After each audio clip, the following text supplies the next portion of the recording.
Hello दोस्तों, welcome back to all of you. मैं स्वागत करता हूं आप लोगों का अपने चैनल एमएस कैरियर क्लासेस पर। तो आप लोग जुड़ जाइए हमारे साथ में, क्योंकि ये है फिजिक्स की वीडियो नंबर 3। हम लोग प्रकाश पढ़ रहे हैं और उसमें आज पढ़ेंगे कौन सा, अवतल दर्पण हम पढ़ चुके हैं। अब पढ़ेंगे उत्तल दर्पण के बारे में, और साथ साथ में हम लोग पढ़ने वाले हैं चिन्ह परिपाटी, जो न्यूमेरिकल्स के लिए बहुत इंपॉर्टेंट है। अगर आपको न्यूमेरिकल करना है किसमें, दर्पण में, तो आप लोग चिन्ह परिपाटी को अपने गांठ में बांध लें और दिमाग का ढक्कन खोल के उसमें रख लें। क्योंकि जब तक आपको चिन्ह परिपाटी नहीं आएगा, मतलब कहां पर प्लस होता है, कहां पर माइनस, वस्तु की दूरी क्या है, प्रतिबिंब की दूरी क्या है, ये बहुत मायने रखता है और एग्जाम में इससे क्वेश्चन भी आते हैं। तो आइए शुरू करते हैं। हम लोग पिछली वीडियो में थोड़ा सा रिकैप देख लेते हैं कि उसमें क्या क्या कंक्लूजन निकला था, क्योंकि वीडियो ज्यादा लंबी हो रही थी, इसलिए मैंने उसको ज्यादा उसमें खींचा नहीं। तो नंबर 1 हम देखेंगे कि जो अवतल दर्पण था, आरेख बनता है ना, तो उसमें एक चीज देखेंगे कि सब में कैसा हो रहा था, वास्तविक प्रतिबिंब बन रहा था। तो अवतल दर्पण में कैसा प्रतिबिंब बनता है, वास्तविक प्रतिबिंब बनता है। ये आप ध्यान रखेंगे, कैसा प्रतिबिंब, वास्तविक प्रतिबिंब। ठीक, एक बार मैंने फिर दोहरा दिया। दूसरा नंबर था उल्टा प्रतिबिंब बनता था। कैसा, उल्टा। तो वास्तविक और उल्टा, ये किसकी पहचान है, ये है अवतल की। ठीक, अब फिर दूसरा जो है, एक चीज और ध्यान दें, सिर्फ एक दशा में सीधा बनता है। और कैसा बनता है, अवतल में सिर्फ एक दशा में बनेगा सीधा।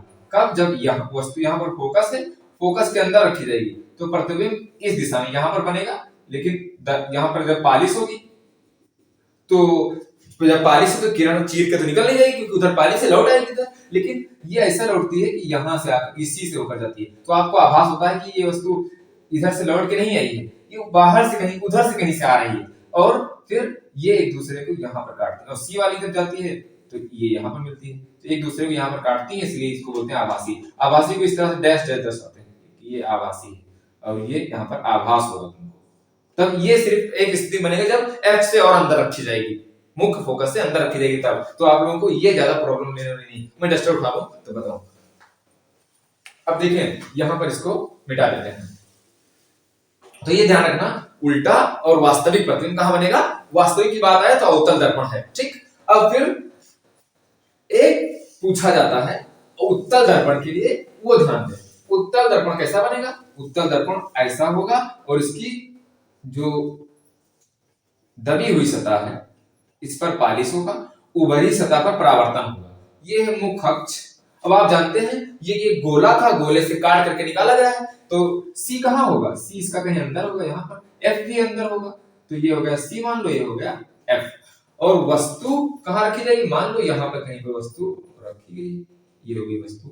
अब मुख्य अक्ष के समांतर किरण निकलती है, पता है आपको, 2 किरणें निकलती हैं। तो मुख्य अक्ष की बेटा समांतर जब आती है तो परावर्तन के पश्चात कहां से होकर जाती है, ये फोकस से होकर जाती है। लेकिन फोकस इधर तो चली नहीं आएगी, तो आपको ये परावर्तन के बाद ऐसे हो जाएगी। तो आपको लगेगा कि परावर्तन के पश्चात ऐसे नहीं हुई, बल्कि यही पीछे कहीं से ऐसे ऐसे आ रही है।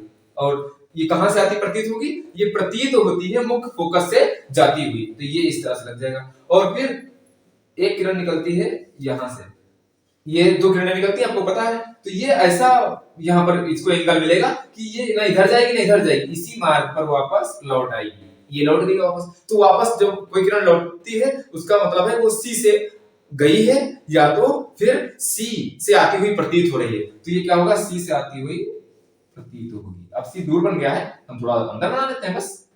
तो यहाँ पर ये सी है, दोनों एक दूसरे को कहां काट रही है, यहाँ पर काट रही है, लेकिन वास्तव में नहीं काट रही है, आभास हो रहा है, इसलिए प्रतिबिंब कैसा बनेगा, आभासी। और कौन सा दर्पण है ये, उत्तल दर्पण। तो उत्तल दर्पण, सॉरी, उत्तल दर्पण में कैसा प्रतिबिंब बनेगा, आभासी। तो ये हो जाएगा नंबर 1, आभासी बनेगा। ठीक, तो आभासी की बात करें, प्रतिबिंब अगर आ जाए कि कहीं पे प्रतिबिंब आभासी बना है, पूछ लिया गया कि कौन सा दर्पण है, तो बता सकते हो उत्तल दर्पण है। और वस्तु इतनी बड़ी है, प्रतिबिंब इतना बड़ा है, तो मतलब नंबर 2 छोटा बनता है। कैसा बनता है, छोटा बनता है, प्रतिबिंब वस्तु से छोटा बनेगा। अब देखो, वस्तु भी सीधी है, प्रतिबिंब भी सीधा है, तो नंबर 3 बनेगा सीधा। कैसा बनेगा, सीधा। तो आभासी और सीधा तथा वस्तु से छोटा, इस तरह से आप कह सकते हैं कि ये प्रतिबिंब जो है ये बन रहा है। और कहां बनेगा, तो ये F से पहले ही बन जाएगा, पोल और F के बीच में इस तरह से ये बन रहा है। तो आपको इतना ध्यान रखना है, इस इससे और कोई क्वेश्चन नहीं ज्यादा पूछा जाता है। आप यही तक याद रखें, इतना आपके लिए काफी है। ठीक, अब मैं इसको मिटा रहा हूं और फिर आ रहा हूं चिन्ह परिपाटी पर। ये चिन्ह परिपाटी क्या होते हैं? तो चिन्ह परिपाटी को समझने के लिए हम सबसे पहले समझेंगे कि किसको क्या कहते हैं। उसको समझेंगे किससे? अवतल दर्पण से। ठीक, तो अवतल दर्पण से समझने के लिए मैं एक बनाता हूं अवतल दर्पण। तो ये बना दिया अवतल दर्पण। अभी मैं यहाँ पर लिख रहा हूँ कि क्या हम पढ़ा रहे हैं आप लोगों को, क्योंकि ये है चिन्ह परिपाटी और चिन्ह परिपाटी बहुत आवश्यक है। तो ये हो गया मुख अक्ष, जो हमने खींचा है ये वाली लाइन, ये क्या हो गई? ये हो गई मुख अक्ष। और फिर ये हो गई कोई वस्तु रखी है। ठीक, ये हो गई वस्तु रखी, वस्तु का नाम हो गया ए बी। और ये मुख अक्ष के समांतर किरण आ रही है, पता है समांतर जब आएगी तो परावर्तन होगा, परावर्तन के बाद कहां से आएगी पता है, फोकस से होकर जाएगी। और फिर ये जाती है सी से होकर, ये मान लो सी है, एक सी से होकर जाएगी। जब सी से होकर जाती है तो उसी मार्ग पे वापस लौट आती है। कहां काट रहे हैं दोनों? यहाँ पे काट रहे हैं। जहां पे काटेगा वहां बनेगा प्रतिबिंब, जानते हो आप लोग ना। तो यहाँ पर बनेगा प्रतिबिंब, ये हो गया ए डैश और बी डैश। और फिर यहाँ पर ये है पी, पी मतलब होता है पोल ध्रुव, इसे कहते हैं ये लाइन को मुख्य अक्ष। तो हो गया मुख्य अक्ष।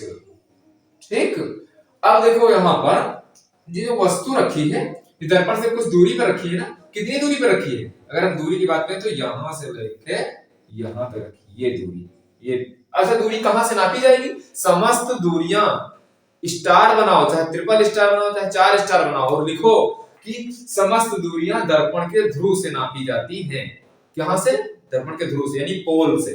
पी फॉर पोल होता है, इसलिए पी से दर्शाते हैं। और पोल से नापोगे किसकी दूरी? वस्तु की दूरी। और जितनी भी दूरियां सब पोल से नापी जाती हैं। तो ये वस्तु की दूरी को लिखते हैं यू से। ध्यान रहे, यू जो होता है वो दर्पण से वस्तु की दूरी है। तो ये ध्यान रखो भैया, ये क्योंकि ये यूज होगा कहां? न्यूमेरिकल में। और फिर प्रतिबिंब कहां बन रहा है? प्रतिबिंब यहां बन रहा है, तो प्रतिबिंब की दूरी भी कहां से नापी जाएगी? इसी पी से नापी जाएगी। ये थोड़ा इधर में खींच रहे थे कि इस पर खींचे ना, तो ये हो जाएगी क्या? वी। ये होगा यू वस्तु की दूरी दर्पण से, और दर्पण से प्रतिबिंब की दूरी वी होती है। ठीक, अच्छा यहां पर जो है ये हमने बताया था सी है, सी की दूरी क्या है? अच्छा दर्पण में अगर ये जो दूरी है सी, ये दर्पण कहां से निकाला गया भैया? गोला से निकाला गया है, और गोले का केंद्र होता है, तो इस केंद्र से इस दूरी को बोलते हैं त्रिज्या, यानी आर।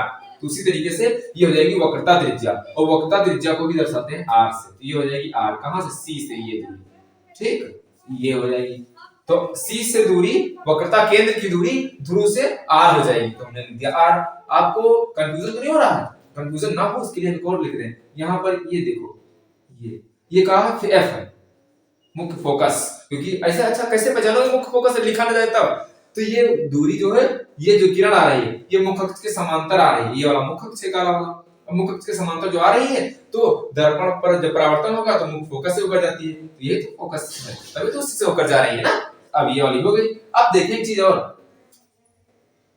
ये दूरी जो फोकस दूरी होती है, फोकस से फोकस की दूरी, फोकस दूरी, ये एफ से दर्शाई जाती है। तो ये हो जाएगी एफ, स्मॉल एफ है, थोड़ा हम ऐसे बना रहे हैं। ठीक, तो आपको सभी दूरियां पता चल गई। एक हो गई फोकस दूरी, और एक हो गई वक्रता त्रिज्या, और ये हो गई वस्तु की दूरी कहां से? दर्पण से। तो ये हो गई u, और प्रतिबिंब की दूरी हो गई v। ये समस्त दूरियां हो गई। आपको इतना ध्यान रखना है, r क्या है? वक्रता त्रिज्या है, f क्या है? फोकस दूरी है, u क्या है? वस्तु की दूरी है प्रतिबिंब से, सॉरी दर्पण से वस्तु की दूरी है, और v क्या है?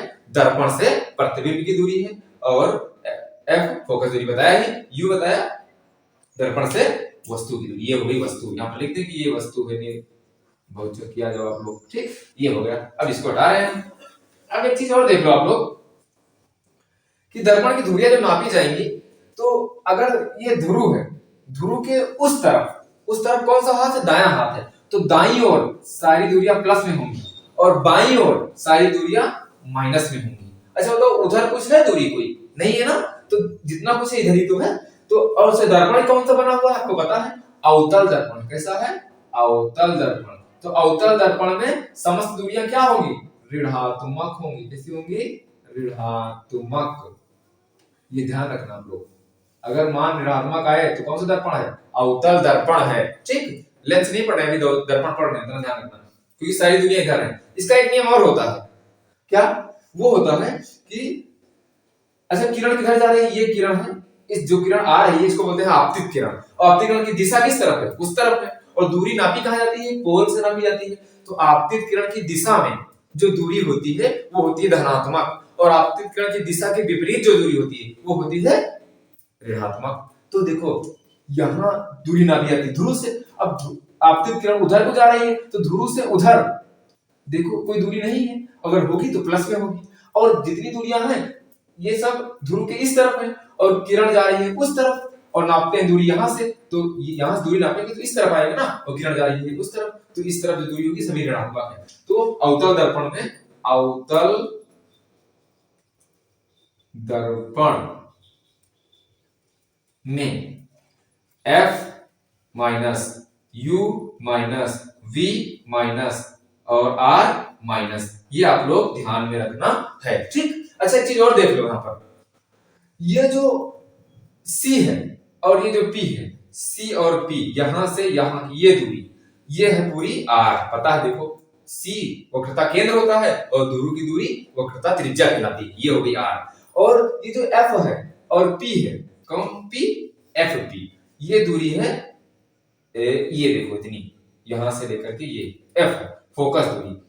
अब जो R ये जो होती है C से P की दूरी यानी CPR, ये इससे 2 गुना होती है, क्योंकि ये बीच में है, थोड़ा मैंने इधर बनाया है लेकिन ये बीच में, जितनी दूरी ये होगी उतनी दूरी ये होगी, ये बीच में होता है। तो इसीलिए हम लोग संबंध ज्ञात करते हैं F बराबर R/2, ये होती है फोकस दूरी और वक्रता त्रिज्या के बीच संबंध। अगर पूछ लिया है, विकल्प में पूछा जाता है, कभी कभी 2 नंबर में या 1 नंबर में लिखने के लिए भी आ जाता है कि वक्रता त्रिज्या और फोकस दूरी के बीच में संबंध लिखिए, तो होता है F बराबर R/2। कभी कभी दूसरा संबंध दे जानते हो कैसे, यहाँ पर देखो बटे में है दो ना, ये इधर आ जाएगा, गुणे में हो जाएगा, तो R बराबर क्या हो जाएगा, 2F हो जाएगा। ये पता है कि नहीं पता है, अगर यहाँ ना दिख रहा हो तो हम यहाँ लिख दें, R बराबर हो जाएगा 2F, क्यों, क्योंकि ये 2 बटे में, इधर आ जाएगा गुणे में, तो 2F हो जाएगा और बाहर बचेगा। तो इस तरह से ये आप समझ सकते हैं, ये याद रखना क्योंकि न्यूमेरिकल लगाने में ये भी काम आता है।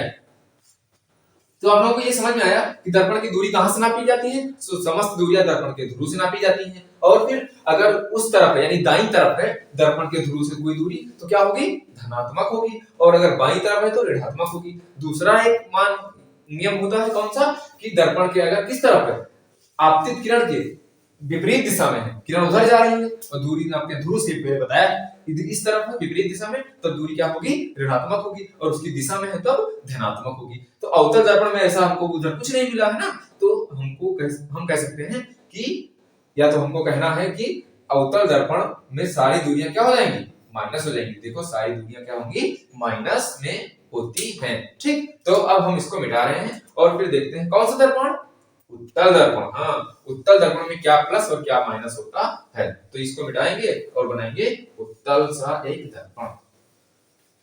उत्तल सा एक दर्पण हम बनाने जा रहे हैं आप लोगों के लिए। क्या आप लोग रेडी हैं? जी हाँ, हम तो तैयार हैं। क्या आप भी तैयार हैं? तो अपनी अपनी सीट बेल्ट लगा लीजिए जल्दी से। सीट बेल्ट समझते हो? सीट बेल्ट तुम लोग ना लगाओ, नहीं तो तुम लोग जकड़ जाओगे फिर, ठीक। अब यहाँ पर देखो, यहाँ पर कोई वस्तु रखी है, गजब बात, रख दिया हमने, ठीक, बहुत अच्छी बात, ऊंची बात है। और यहाँ पर ध्रुव है, पता है, ये भी ऊंची बात हो गई। अच्छा, तो इसमें ये किरण जाएगी इससे, तो ले जाओ, मना किसने किया, ठीक गई। अच्छा, तो दर्पण उधर को ढाल है ना, तो परावर्तन कैसे होगा भैया, ऐसे हो जाएगा। परावर्तन का नियम पढ़े हो कि जितने कोण पर आएगा उतने कोण पे जाएगा, लेकिन दर्पण सीधा होगा तब, समतल होगा तब, समतल कहां, तो झुका हुआ है ना, तो ये ऐसे हो जाएगा। अब लेकिन ये तुमको लगेगा कि उस तरफ से जा नहीं रही, और जो उत्तल दर्पण होता है उसमें आभास होता है कि इधर से आ रही है, तुमको लगेगा कि कहीं किरण इधर से आ रही है, तो जहां से आती हुई प्रतीत होती है उसे कहते हैं एफ। अच्छा, एफ क्यों कहते हैं, क्योंकि मुख अक्ष के समांतर है, जब समांतर पे परावर्तन होता है तो मुख फोकस से जाती हुई प्रतीत होगी, और फिर एक सी से होकर जाएगी और एक सी से यहां से होकर जाएगी, और जहां पर काटेगी यहाँ पर, लेकिन ये प्रतीत होगा ना, क्योंकि रियल में तो चलिए नहीं इधर, क्यों, क्योंकि इसी पे वापस लौट जाएगी। तो जहां पे काटेगी ये मान लो यहाँ हो गया सी, जहां पे काटती बन गया प्रतिबिंब। तो अब देखो इसमें ध्रुव से दूरियां नापेंगे, तो नापा हमने दूरी ध्रुव से। अब ध्रुव से इस तरफ ये रखी है वस्तु इधर रखी है, अब वस्तु इधर रखी है तो ये होगा u माइनस में, u वस्तु की दूरी क्या होगी, u माइनस में। तो उत्तल दर्पण, ये हम दर्पण नहीं लिख पाते हैं क्या? तुम लोग कहते हो यार ये दर्पण नहीं लिख पाते हैं, दर्पण में, क्योंकि दो बार गलती हो चुकी है। उत्तल दर्पण में u जो होगा, u क्या है? वस्तु की दूरी माइनस होगी। क्यों? क्योंकि जो ध्रुव है, ध्रुव के बाईं ओर है। ये कह दो यार किरण उधर जा रही है, आपतित किरण ये है, आपतित किरण की दिशा के विपरीत जा रही है उधर, और दूरी नापते ध्रुव से, तो फिर ये इधर है। ठीक, अब देखो एक और बच्चा, एक और क्या कि दूरी अगर हम देखें c यहाँ पर है, f भी अंदर होगा, क्योंकि जो गोला बनेगा भैया इससे, तो गोला में c अंदर ही तो होगा, और इधर से काट के निकालेंगे तो सब अंदर ही तो आएगा, इस तरफ कुछ नहीं होगा। अब c और f अंदर होगा, तो जब ध्रुव से किस तरफ है? दाहिनी तरफ है, तो c भी होगा, c तो होगा नहीं, c की दूरी r होती, r भी होगा प्लस में, और f फोकस दूरी भी होगी प्लस में। ये ध्यान रखना, प्लस लगाओ ना, चाहे ऐसे लिख लो, लेकिन ये प्लस में होगी। और फिर एक है प्रतिबिंब, कहां बनना? प्रतिबिंब यहां से, ये प्रतिबिंब की दूरी हो जाएगी, ये होगी b। अच्छा b भी हो जाएगा किसमें? प्लस में, तो b भी हो गया प्लस में। तो कहां निष्कर्ष निकला भैया? ये निष्कर्ष ये निकला कि उत्तल दर्पण में सब कुछ प्लस होता है, लेकिन u यानी वस्तु की दूरी क्या होती है? माइनस होती है। तो वस्तु की दूरी क्या होगी? माइनस, क्योंकि वस्तु इधर रखी जाएगी, बाकी सब लफड़ा उधर होता है। देखो जितना भी आवाव था सब उधर है कि नहीं? क्या है वो? c है, f है और v है, सब सारा उधर है। तो इस तरह से आप ये चिन्ह परिपाटी इसको बोलते हैं, क्या कहते हैं? चिन्ह परिपाटी। ये हमने चिन्ह परिपाटी लिखा नहीं, लेकिन आप समझ गए होंगे क्या है। आप लोग अपने मन से हेडिंग डाल करके रफ में, फिर कॉपी में अच्छे से रख करके संजो के रख लें। ये एग्जाम टाइम आपके कॉम्पिटिटिव एग्जाम में भी काम आएगा। तो आज के लिए इतना ही। हम लोग न्यूमेरिकल्स आगे देखने वाले हैं कि कैसे हम लोग न्यूमेरिकल्स को बनाएंगे आसान, और उन न्यूमेरिकल के लिए एक पहले वीडियो और होगी जो आपके सूत्र पर आधारित होगी, फिर हम लोग आसानी से एग्जाम बोर्ड की उड़ान भरेंगे। ठीक, तो उसके बाद में फिर हमारा समाप्त होगा ये कौन सा चैप्टर? दर्पण का। फिर हम लोग लेंस पर आएंगे, इसे करके फिजिक्स आपकी बहुत जल्दी मैं खत्म कर दूंगा, ताकि एग्जाम और क्वेश्चन ऐसे होंगे जो आपके एग्जाम के लिए इंपॉर्टेंट हों। So thank you for joining us today. Thank you so much.